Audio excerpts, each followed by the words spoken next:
Football প্রেমীদের জন্য দারুণ এক মাস হতে যাচ্ছে জুন। বিশ্বকাপের সময়টায় ব্যস্ত থাকবে বাংলাদেশও। জাতীয় দল থেকে শুরু করে অনূর্ধ্ব-23 সবখানে লাল সবুজের গর্জন। সবার নজর এখন মালদ্বীপের দিকে। সেখানে অনুষ্ঠিত হতে যাচ্ছে 4 জাতি টুর্নামেন্ট। আর এই টুর্নামেন্টে লড়বে বাংলাদেশ অনূর্ধ্ব-23 দল। তবে লড়াইটা কিন্তু সহজ হবে না, কারণ যুবাদের মুখোমুখি হতে হবে মালদ্বীপ, পাকিস্তান এবং শ্রীলঙ্কা জাতীয় দলের বিপক্ষে। তরুণ তুর্কিদের জন্য এটি নিজেদের প্রমাণ করার বিশাল মঞ্চ।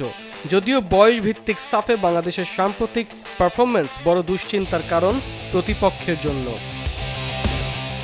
রোমাঞ্চের এখানেই শেষ নয়। জুনেই ফিফা ফ্রেন্ডলি ম্যাচে মাঠে নামছে বাংলাদেশ জাতীয় ফুটবল দল। প্রতিপক্ষ ইউরোপের দল সান মারিনো। র্যাঙ্কিংয়ে পিছিয়ে থাকলেও ইউরোপিয়ান কন্ডিশনে তাদের বিপক্ষে খেলাটা জামাল ভুঁইয়াদের জন্য হবে এক নতুন অভিজ্ঞতা এবং দারুণ চ্যালেঞ্জ। যুব দলের তারুণ্য আর জাতীয় দলের অভিজ্ঞতার মেলবন্ধনে জুনে মাঠ কাঁপাতে প্রস্তুত বাংলাদেশ। মালদ্বীপ থেকে ইউরোপ, সবখানেই উড়ুক লাল সবুজ পতাকা।